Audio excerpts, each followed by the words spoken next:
पता है, जो लोग गॉड पे या सुपर नेचुरल पावर पे बिलीव नहीं करते हैं ना, उनके लिए कभी कभी आई फील वेरी सॉरी। इसलिए नहीं क्योंकि वो भगवान पे विश्वास नहीं करते हैं, इसलिए क्योंकि जो लोग भगवान पे विश्वास करते हैं, यदि उनके ज़िंदगी में कुछ भी ना होना, यदि उनके ज़िंदगी से सब चीज़ छीन भी ली जाए, तो भी वो अकेला नहीं होता है, उसका भगवान होता है उसके साथ, और एटलीस्ट दे बिलीव सो। पर ऐसे सिचुएशन में कोई नास्तिक, वो जो एकदम से ही गॉड पे बिलीव नहीं करता है, वो अकेला ही महसूस करेगा। यदि वो किसी बुरे सिचुएशन में अकेले फंस जाए तो वो वहाँ अकेला ही होता है।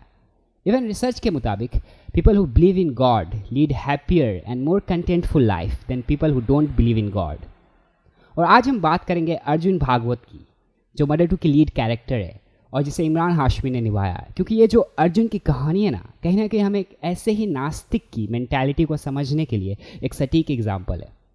मदर 2 एक साइकोलॉजिकल हॉरर फिल्म है और काफ़ी अच्छी फिल्म है।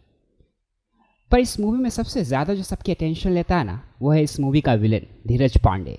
और जिस तरह से उन्होंने एक्टिंग करी है, obviously he deserves that attention.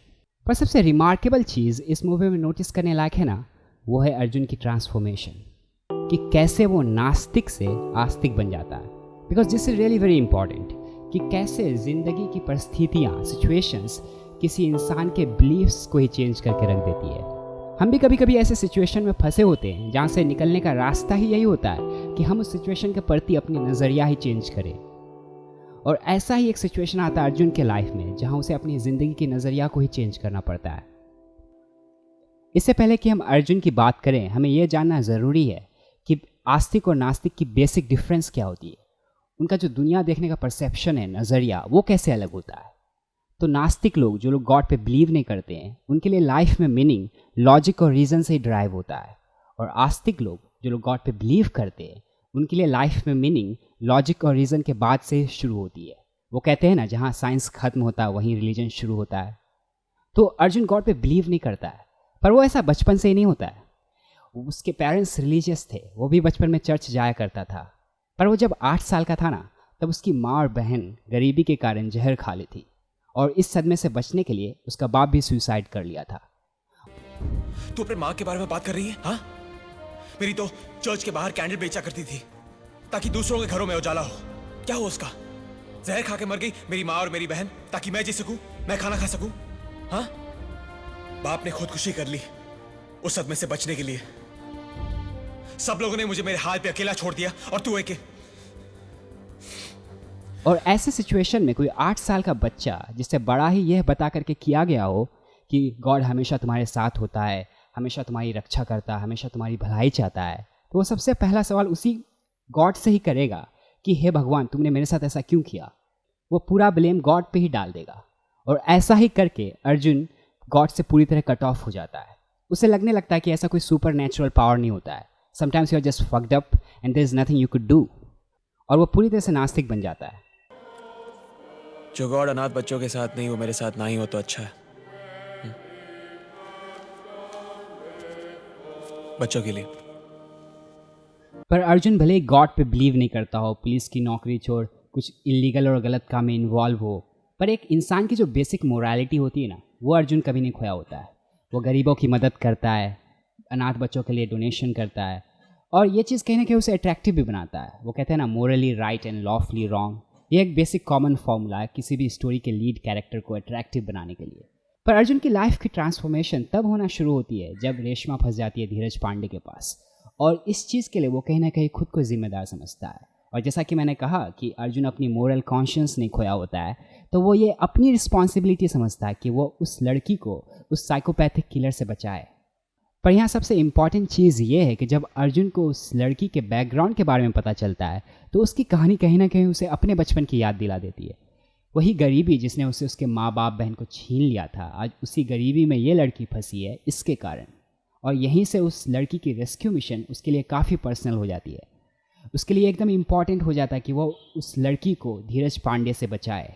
और ऐसा नहीं हुआ तो इसके लिए वो खुद को कभी माफ़ नहीं कर पाएगा। उसे ज़िंदगी भर इस गिल्ट के साथ ही जीना पड़ेगा।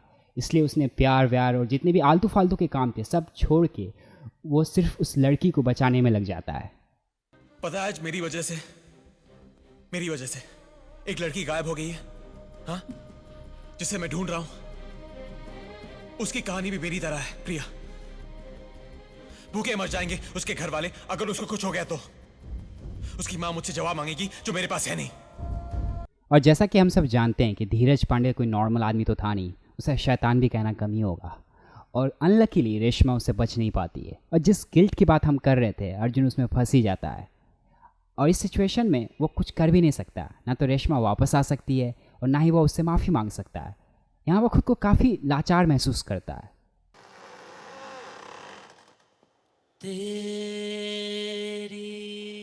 राह तूने चुनी।